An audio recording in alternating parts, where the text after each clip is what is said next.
Kjo hapësirë më gërmadha ishte klasë mësimi. Së fundmi, ajo shërbente si vend strehimi për refugjat palestinez që erdhen këtu nga pjesë tjera të Gazës, duke u ikur sulmeve në vëmbanimet e tyre. Por, rreth 25 nga ata i gjeti vdekja pikërisht në këtë vend, si pasojë e sulmeve më të fundit të forcave izraelite që goditën edhe shkollën në Tabjein mëngjesit e së martës.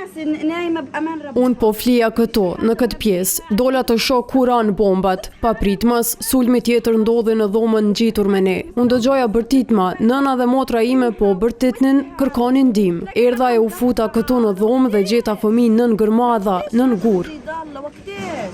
Njerëzit po flinin në paqe, ata i vonë alarmët e tyre që të zgjohen për syfër, por u zgjuan për të vdekur. Të plagosurit e pan veten me gjymtyr të këputura. Ata mësuan se i kanë humbur nënat dhe motrat e tyre. Deri kur do të vazhdoj kështu? Deri kur? Sulme u kryen edhe në zona tjera. Autoritetet palestineze në Gaza thanë se nga ato vdiqën mbi 400 veta, përfshirë fëmijë, gra e të moshuar. Rreth 500 tjerë janë të lënduar.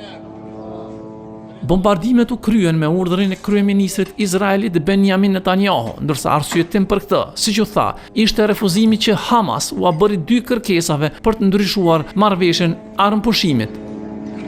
As of this morning, Israel is operating with full... Nga mëngjesi sotëm Izraeli po operon me kapacitete të plota ndaj Hamasit në Gaza. Hamasi refuzoi të zgjas anëpushimin dhe të liroj pengjet tona, pra refuzoi 2 propozime konkrete nga emisari i posaçëm amerikan. Izraeli u pajtua me to. Kjo është arsyeja pse jemi në këtë pikë tashti. Rifillimi i sulmeve nxiti protesta ndaj Netanyahut në Jerusalem, ku mori pjesë edhe një amerikan.